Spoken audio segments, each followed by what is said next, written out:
साहिब बंदगी सतनाम। बहुत से भक्तों की अरदास थी कि हम बीजक को समझना चाहते हैं, बीजक का टीका देखना चाहते हैं। बीजक एक ऐसा ग्रंथ है जिसकी बहुत से संतों ने इसका टीका किया है, लेकिन असली भेद न होने के कारण उनका टीका, उनका भावार्थ वो कभी सटीक नहीं बैठा। क्योंकि जब तक सार शब्द का ज्ञान नहीं होता, जब तक कोई भी संत बीजक को खोल ही नहीं सकता। इसलिए बीजक का टीका जो हमारे ही आश्रम के द्वारा हमारे संतों ने जिसको भावार्थ के द्वारा पूर्ण किया है, उस बीजक को अब आपको यूट्यूब पे दिखाया जाएगा और जो जिज्ञासु जीव हैं वो इसका पूरा लाभ उठा सकते हैं और कबीर साहब के मूल भेदों को अच्छी तरह समझ सकते हैं। साई बंदगी सतनाम। साहिब बंदगी सतनाम। अपने सतगुरु नितिन साहिब जी के अति पावन श्री चरणों में मैं दंडवत कोटि कोटि प्रणाम करती हूँ और बारंबार उनका शुक्राना करती हूँ। साहिब बंदगी सतनाम। सभी गुरु भाई बहनों को मेरा साहिब बंदगी सतनाम। तो भाइयों, मैं इस अध्याय को बीजक ग्रंथ को लेकर आज स्टार्ट करने जा रही हूँ। उससे पहले आपको फिर थोड़ा सा बीजक यानी बीजक जो है हमारा सतगुरु कबीर साहिब जी का एक प्रमाणिक रचना है और इसका प्रमाण सतगुरु कबीर साहिब जी ने स्वयं बीजक में दिया है। और बीजक क्या है? बीजक का अध्ययन करके हम सब जीवों को अपने स्वरूप का उन्होंने बोध कराया है। तो आइए आगे मैं चलती हूँ और इस अध्याय को स्टार्ट करती हूँ। साहिब बंदगी सतनाम।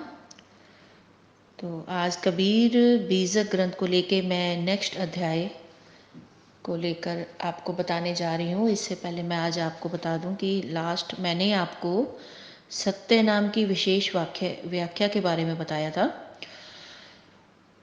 तो अब जो मैं शुरू करने जा रही हूँ, रमेनी से शुरू करती हूँ। प्रथम आरंभ कौन को भयु, दूसर प्रगट कीन्ह सो ठयु। प्रगटे ब्रह्मा विष्णु शिव शक्ति, प्रथम में भक्ति कीन्ह जीव उक्ति। प्रगटे पवन पानी ओ छाया, बहु विस्तार के प्रगटी माया। प्रगटे अंड पिंड ब्रह्मंडा, पृथ्वी प्रगट कीन्ह नो खंडा। प्रगटे सिद्ध साधक सन्यासी, यही सब आगी रहे अविनाशी। प्रगटे सुर नर मुनि सब झारी, तेहि की खोज परे सब हारी।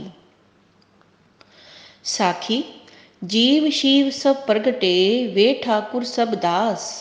कबीर और जाने नहीं, एक राम नाम की आस। अब इसके बाद व्याख्या बताई गई है इसकी रामायणी की। सदगुरु कबीर साहिब ने इस रामायणी में प्रथम 2 प्रश्न और 2 उत्तर किए हैं।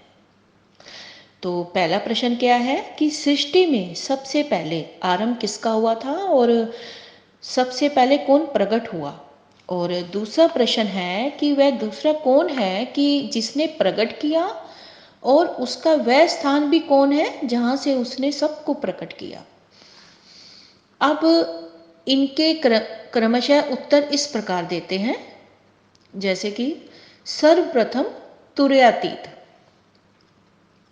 शून्यवत निर्विकल्प स्थिति से जागृत होकर निर्गुण ब्रह्म निरंजन साक्षी दृष्टा रूप तुरीय स्थान पर स्थित हुआ और उसी तुरीय स्थान से एको हम बहुश्यामिति अर्थात एक से में बहुता मतलब बहुत प्रकार की सृष्टि सर्जन हुई। इस प्रकार वही चेतनात्मा सबल ब्रह्म एवं सगुण ब्रह्म आदि संज्ञा को प्राप्त हुआ। अतः वही चेतनात्मा सबल ब्रह्म सगुण ब्रह्म निरंजन ईश्वर आदि अनेक नामों से प्रसिद्ध प्रकृति में जड़ सृष्टि का आदि कारण हुआ और उसी से सर्वप्रथम यानी सबसे पहले इच्छा रूप नारी अवतरी तासु नाम गायत्री उरी। मतलब योग माया गायत्री अध्या अष्टांगी इत्यादि अनेक नामों से प्रसिद्ध महामाया प्रकट हुई और उसके बाद फिर उसी सगुण ब्रह्म निरंजन के संयुक्त आदि शक्ति गायत्री आध्या से प्रथम त्रिदेव ब्रह्मा जी उत्पन्न हुए, विष्णु और शिव तथा सावित्री, लक्ष्मी और गौरी पार्वती, यानी ये 3 देवियां भी क्या हुई, प्रकट हुई। उसके बाद उन त्रिदेवों ने अपने को जीव मानकर उस जीवात्मा भाव से अपनी माता आद्या से उपदेश लेकर उसी से युक्ति कथानुसार योग समाधि द्वारा शून्य ब्राह्मण के अंतर्गत ज्योति स्वरूप एक ओंकार ब्रह्म निरंजन की भक्ति की और र सोहम ओम शब्द संयुक्त उस ज्योति या स्वरूप निरंजन का परिचय करके वह शून्य ब्राह्मण के अंतर्गत ही अपनी स्थिति करके रह गए, किंतु आगे अपने शुद्ध चेतन आत्म स्वरूप के सहित उस सार शब्द महाचेतन सत्य पुरुष को यह नहीं जान सके। इसी कारण वह भी विशुद्ध मुक्ति को नहीं प्राप्त हो सके। तो आगे जो बताया गया है भाइयों, सूक्ष्म तथा स्थूल यानी सृष्टि का विवरण बताया है। तो सृष्टि सर्जन में चेतन आत्मा में सबसे जो प्रथम है वो सूक्ष्म सृष्टि प्रकट हुई। अब उस सूक्ष्म सृष्टि में एकोमहम के रूप में मनोरंजन तथा बहुश्याम के रूप में इच्छा शक्ति, महामाया, आद्या एवं सत्व रज तम गुण के रूप में त्रिदेव ब्रह्मा, विष्णु, महेश और सावित्री, लक्ष्मी तथा पार्वती और शब्द स्पर्श रूप रस गंध के रूप में आकाश, वायु, अग्नि और पृथ्वी इत्यादि, ये सब जो है सूक्ष्म सृष्टि के अंतर्गत यानी उनके अंतर्गत आते हैं और वही पुनः स्थूल सृष्टि में स्थूल रूप में प्रकट हो जाते हैं। अतः ब्रह्म निरंजन ने सूक्ष्म सृष्टि के पश्चात स्थूल सृष्टि का विकास किया। इसके बाद वह स्वयं भी तत्व सृष्टावा तदेवान प्राविशत के अनुसार दिव्य स्थूल देहधारी हो गया। उसके बाद उसने स्वयं इच्छा से दिव्य स्थूल देहधारी महामाया आद्या शक्ति को प्रकट किया। उन्हीं दिनों से स्थूल सृष्टि में प्रथम स्थूल देहधारी त्रिदेव तथा त्रिदेवियां भी प्रकट हुई। अब इसकी व्याख्या बताई गई है। जहां छंद शब्द से अग्नि तत्व कहा गया है, सदगुरु कहते हैं कि उस स्थूल सृष्टि में सर्वप्रथम पवन, पानी और छाया की तरह अग्नि तत्व प्रकट हुआ और बहुत विस्तार पूर्वक माया रूप आकाश तत्व प्रकट हुआ। उसके बाद अंडज, पक्षी आदि आते हैं तथा फिर पिंड यानी पिंड में आता है पिंडज, मनुष्य, पशु आदि और समस्त ब्रह्मांड विराट रूप जगत प्रकट हुआ और 9 खंडों के सहित पृथ्वी को प्रकट किया। अब ये तो हो गए हमारे पंचभूतों की सृष्टि हुई और अब इसके पश्चात जो भी प्रकट हुए सो सदगुरु कहते हैं। अब व्याख्या आगे आती है। फिर तदंतर सिद्ध साधक और सन्यासी आदि प्रकट हुए और ये सब इस संसार का सर्जन करने वाला कोई अविनाशी ईश्वर है ऐसा विचार कर उसकी खोज में लगे रहे और इसी प्रकार उन्होंने सृष्टि के आदि काल में त्रिदेवों द्वारा सुर नर तथा ऋषि मुनि महर्षि आदि भी सबके सब प्रकट हुए। ये भी सब उसी सृष्टिकर्ता ईश्वर निरंजन की खोज में हार कर थक गए और अंत में ये ब्रह्मांड के अंतर्गत ओम सोहम रन ज्योति में ही अपनी स्थिति किए रहे। आगे उनको अपने शुद्ध चेतन स्वरूप का तथा विधेय सार शब्द स्वरूप महाचेतन परम पुरुष परमात्मा का ज्ञान ही नहीं प्राप्त हुआ। इसलिए यह सब निरंजन ज्योति ओम सोहम शब्द तक ही र शब्द तक ही रह गए। तो अब इसके आगे फिर व्याख्या बताई गई है। जीव कोटि के और ईश्वर कोटि के सब प्रकट हुए। तदंतर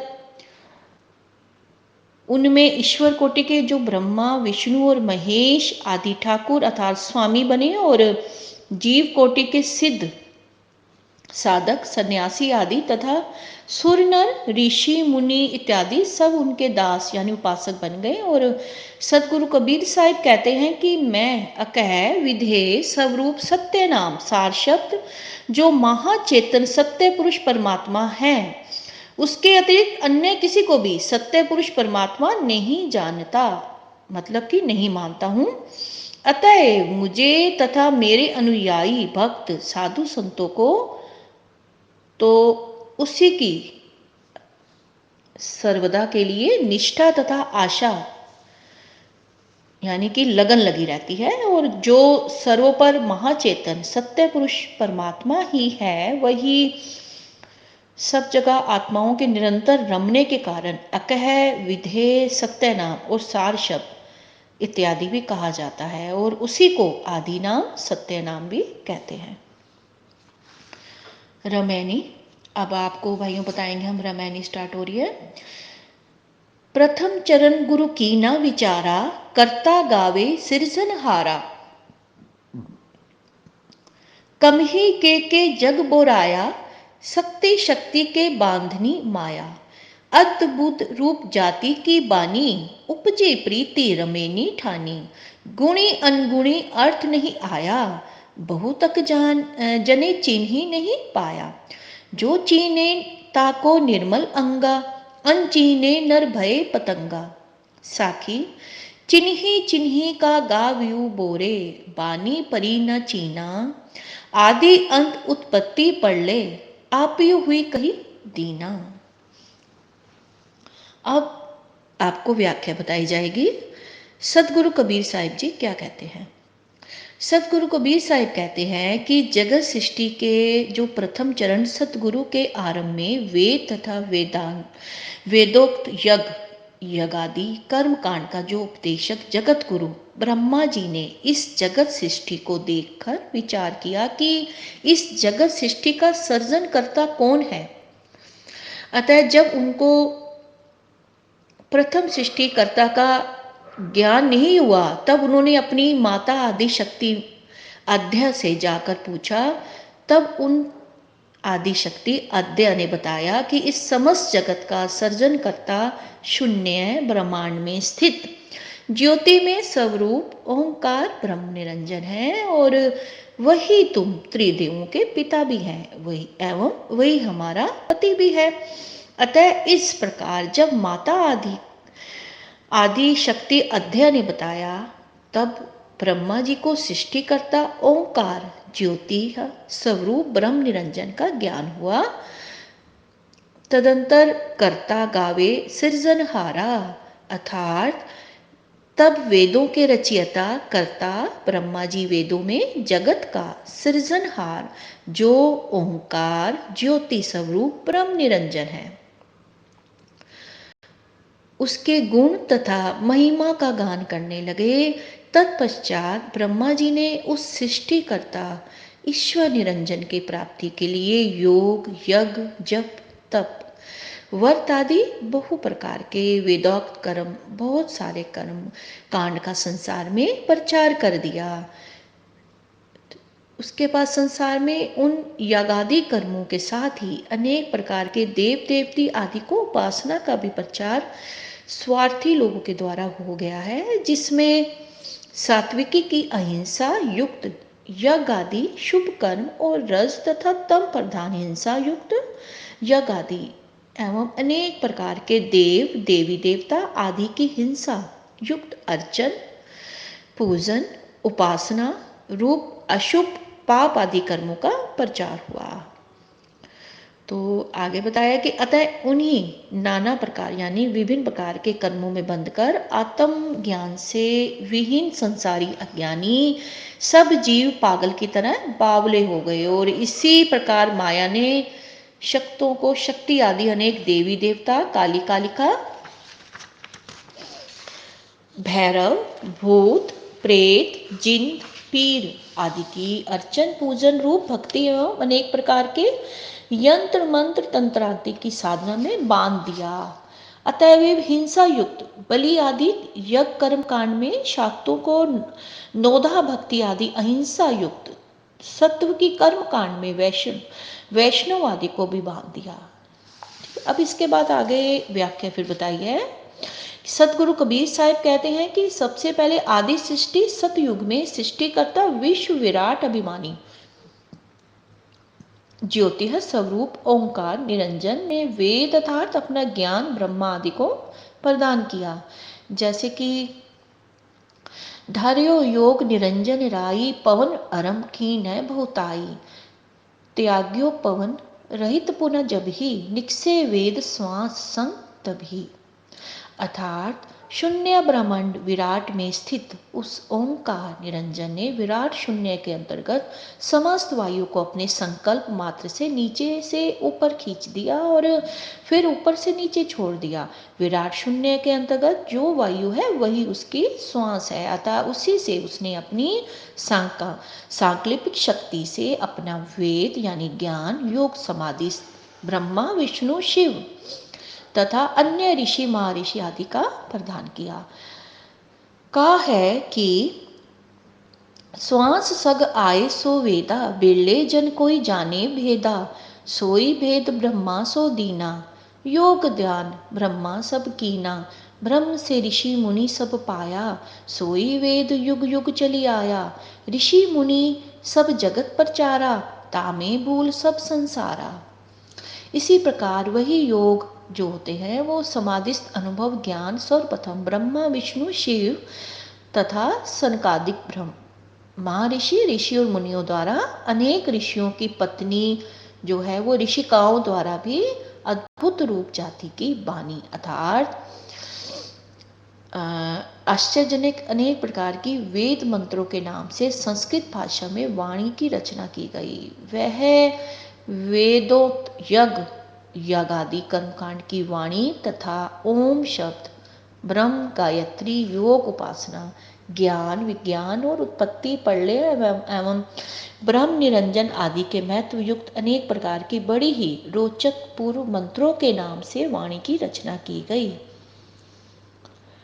उस वेद वाणी को देख तथा सुनकर उपजी प्रीति रमेनी ठानी ने क्या कहा मतलब यानी सब लोगों के हृदय में बड़ी प्रशंसा उत्पन्न हुई और वह का आर्य लोग जो थे वो उस ईश्वर यानी ओंकार निरंजन की रमैनी अर्थात स्तुति प्रार्थना करने लगे एवं गुणी और अनगुणी अर्थ नहीं आया अर्थात मतलब इसका ये मीनिंग है कि इस प्रकार क्या गुणी यानी सगुण उपासक और क्या अनगुणी यानी निर्गुण ब्रह्म उपासक किसी को भी उस वेद वाणी का यथार्थ समझ नहीं आया। तो इसी कारण उस वेद वाणी द्वारा अनेक विद्वानों ने अपने अपने अनुमान से क्या किया कि द्वंद अद्वैत आदि अनेक मत क्या कर लिए स्थापित कर लिए और बहुत से जो अज्ञानी लोग थे उस समय वेद वाणी को पहचान भी नहीं सके। इसीलिए उस वेद वाणी के अंतर्गत ओंकार ब्रह्म निरंजन के अतिरिक्त ब्रह्म माँ विष्णु शिव महेश तथा गायत्री अद्या इंद्र वरुण कुबेर आदि अनेक देवताओं के नाम से आए। इसी प्रकार कारण से संसार में सगुण साकार उपासना तथा अनेक देवोपासना का प्रचार हुआ और उसी कारण सदगुरु कबीर उनके विषय में भी कहते हैं कि अनेक देवताओं के उपासकों को उन अनेक देवताओं की उपासना से ही प्रीति उत्पन्न हुई यानी प्रेम उत्पन्न हुआ और उन्होंने उन देवताओं की उपासना तथा महिमा के विषय में भी उन्होंने अनेक प्रकार की आश्चर्यजनक बहुत सी पुरानी वाणियों की रचना भी की और जिनके द्वारा वह लोग अपने उपास्त देवों रमेनी अर्थात कथा प्रार्थना आदि करते। लेकिन वह अनेक देवों उपासक लोग भी वेद वाणी का यथार्थ अर्थ नहीं जान सके थे। इसी कारण वे लोग बहुत सी पौराणिक वाणी के ही उलझन में रह गए। इसी प्रकार बहुत से लोग यथार्थ वाणी को पहचान नहीं पाए जैसे वो बता रहे हैं और सत्य यथार्थ वाणी कौन है जिसके द्वारा ये सही ज्ञान हो सके। तो व्याख्या है आगे भाइयों। तो सदगुरु कबीर साहब क्या कहते हैं कि सदगुरु कबीर साहब कहते हैं कि संसार में वेद शास्त्र उपनिषद, स्मृति, पुराण तथा स्वरगुण, निर्गुण आदि अनेक प्रकार की वाणी विशेष रूप से फैली हुई है, और जो नर उन अनेक प्रकार की वाणी को देखकर विवेक पूर्वक पहचान लेगा और सत्य और सही वाणी को ग्रहण कर लेगा, वह एवं असत्य वाणी को भी त्याग कर देगा, तो उस निरपेक्ष विवेकशील मानव का जो हृदय है वो निर्मल यानी शुद्ध हो जाएगा। और जो नर उन अनेक प्रकार की वाणी की निरपेक्ष विवेकपूर्वक पहचान नहीं करेगा, वह अज्ञानी मनुष्य बिना सत्य असत्य का विचार किए ही अनेक प्रकार की असत्य यानी रोचक, भयानक, काल्पनिक वाणी की प्रचंड अग्नि में पतंगवत जल भरकर मर जाएगा। ये कबीर साहिब जी ने इस बात को समझाया है। अर्थात वह सत्य मुक्ति को प्राप्त नहीं होगा। अर्थात जैसे पतंग अग्नि में दीपक में गिरकर जल मरता है, वैसे ही जड़ जो है वो प्रकृति में पदार्थ तथा चेतन आत्मा पदार्थ और इन दोनों के परे यानी आगे महाचेतन सत्य पुरुष परमात्मा के यथार्थ ज्ञान बिना मनुष्य क्या करेगा, अनेक प्रकार की वाणी में उलझकर मर जाएगा, और उनका उसका जो जन्म मरण है आदि से छुटकारा नहीं होगा। अब इसकी व्याख्या बताई है आगे कबीर साहब जी ने। सदगुरु कबीर साहब कहते हैं कि हे निरपेक्ष विवेकशील जिज्ञासु मनुष्यों, तुम लोग भली प्रकार से विवेक पूर्वक अनेक प्रकार की जो वाणी संसार में फैली है उसको पहचान कर अर्थात उसको परखो, और परख कर असत्य रोचाक आदि वाणी को त्याग कर सत्य यानी जो सच है यथार्थ वाणी जिसमें जड़ चेतन आत्मा तथा महाचेतन सत्य पुरुष परमात्मा का ज्ञान हो, उसी वाणी को गान करिएगा। क्योंकि जो सत्य यथार्थ हमारी वाणी है वह वाणी विवेकहीन पक्षपातियों को नहीं पहचान पड़ी। अतः मैंने स्वयं अपनी दिव्य वाणी में आदि से अंत तक तथा जगत की उत्पत्ति और प्रलय का ज्ञान कह दिया, किंतु निरपेक्ष विवेकहीन पक्षपातियों को हमारी दिव्य वाणी पहचान पड़ी। इसीलिए हमारी दिव्य वाणी का प्रेम तथा श्रद्धापूर्वक हमेशा गान करिएगा।